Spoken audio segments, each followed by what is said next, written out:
तमिलनाडु की पॉलिटिक्स आजकल किसी सस्पेंस थ्रिलर फिल्म से कम नहीं लग रही।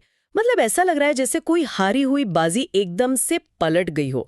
एक्टर विजय की जो नई पार्टी है टीवी के, उन्होंने विधानसभा में अपना फ्लोर टेस्ट बहुत ही आसानी से पास कर लिया है। बिल्कुल।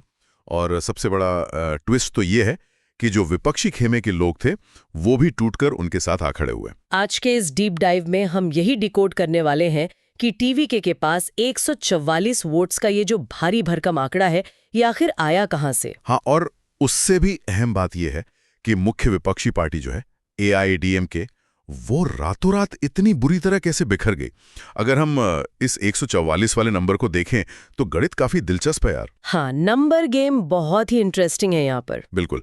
देखो, टीवीके ने 108 सीटें जीती थी, फिर एक सीट विजय को छोड़नी पड़ी, एक विधायक स्पीकर बन गए और एक पर तो कोर्ट केस चल रहा है, तो बचे 105 विधायक। सही कहा। और फिर 15 वोटों ने लेफ्ट और कांग्रेस से मिल गए। हाँ, तो वो हो गए 120 वोट्स। लेकिन जो असली गेम चेंजर रहे ना, वो थे एआईएडीएमके के 24 विधायक, जिन्होंने अपनी ही पार्टी से बगावत करके टीवीके को सपोर्ट कर दिया। और यहीं पर सबसे बड़ा सवाल उठता है कि आखिर इन 24 लोगों ने अपना पूरा करियर दांव पर क्यों लगाया। मतलब अगर ध्यान दें तो जयललिता जी के जाने के बाद से एआईएडीएमके में कोई ऐसा मजबूत चेहरा बचा ही नहीं है जो पूरी पार्टी को एक साथ बांध कर रख सके। बिल्कुल वही बात है। इन विधायकों को शायद ये समझ आ गया है कि उनकी पुरानी पार्टी का जो भविष्य है वो डगमगा रहा है।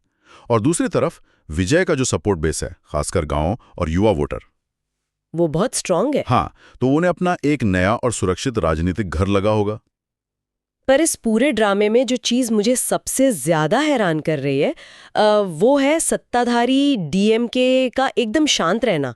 मतलब वोटिंग के वक्त वो पूरी तरह से किनारे हो गए। राजनीति में कोई भी बिना अपने फायदे के चुप तो नहीं बैठता है ना। वही तो मैं सोच रही थी, क्या वो जानबूझकर एआईडीएमके को कमजोर होने दे रहे हैं?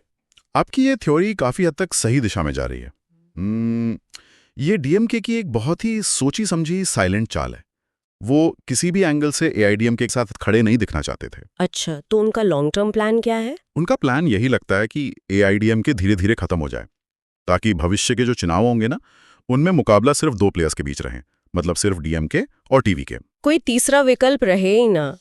लेकिन यार, जो 24 विधायक एआईडीएमके से टूट कर आए हैं, उन पर दल बदल कानून, मतलब एंटी डिफेक्शन लॉ की तलवार तो लटकी हुई है ना। हाँ, 10th शेड्यूल वाला कानून। बिल्कुल। पार्टी लाइन के खिलाफ जाने पर तो कुर्सी जा सकती है। 53 विधायकों का 2/3 36 होता है, और यहाँ बागी सिर्फ 24 हैं। तो तकनीकी तौर पर तो इनकी विधायकी जानी तय है ना। मुझे नहीं लगता सिस्टम इतना सीधा है। अरे, ऊपर से देखने में सिस्टम बहुत सीधा लगता है, लेकिन असली पेंच तो कहीं और ही है। कानून अपनी जगह है, लेकिन विधानसभा के अंदर जो अल्टीमेट पावर होती है वो स्पीकर के पास होती है। हाँ, और इस वक्त स्पीकर किस पार्टी का है? वो टीवीके का ही आदमी है। तो मतलब वो अपने इन नए बागियों को बचाने की पूरी कोशिश करेंगे। एग्जैक्टली। स्पीकर के पास ये ताकत होती है कि वो डिस्क्वालिफिकेशन के प्रोसेस को कितना भी लंबा खींच सकते हैं। वो नोटिस भेजेंगे, फिर टाइम देंगे, फिर शायद मामला कोर्ट में चला जाएगा। कहने को सिस्टम न्यूट्रल होना चाहिए। हाँ, पर जब सत्ता की बात आती है ना, तो ये देरी ही उनके लिए असली संजीवनी बन जाती है। ये तो हो गया विधानसभा के अंदर का पावर गेम। लेकिन बाहर पब्लिक के बीच आपकी इमेज कैसी है, वो भी तो उतनी जरूरी है ना। बिल्कुल जरूरी है। फ्लोर टेस्ट की इस इतनी बड़ी जीत के बावजूद विजय से एक भारी राजनीतिक चूक भी हो गई, जो उनके लिए गले की हड्डी बन गई है। आप उस ज्योतिष वाले विवाद की बात कर रही हैं ना? हाँ, वही। ये एक बहुत ही क्लासिक उदाहरण है कि कैसे रियल लाइफ और रियल लाइफ की राजनीति में एकदम जमीन आसमान का फर्क होता है। मतलब विजय ने एक एस्ट्रोलॉजर को अपना एडवाइजर बना लिया, जो तमिलनाडु की पॉलिटिक्स में एक बहुत बड़ा ब्लेंडर माना गया। हाँ, क्योंकि द्रविडियन राजनीति और खासकर जो पेरियार विचारधारा है वो पूरी तरह से तर्क और लॉजिक पर चलती है। सही बात है।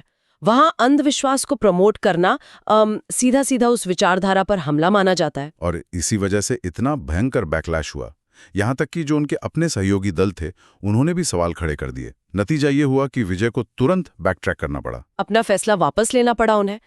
सिनेमा में शायद लोग ऐसी बातों को इग्नोर कर दें, है ना? बिल्कुल, लेकिन जमीनी राजनीति में ऐसे कदम आपका पूरा का पूरा पॉलिटिकल नैरेटिव बिगाड़ सकते हैं। फिर भी दिन के अंत में देखा जाए तो 144 वोटों का जो आंकड़ा है वो टीवीवीके के लिए एक बहुत बड़ा बूस्टर डोज है।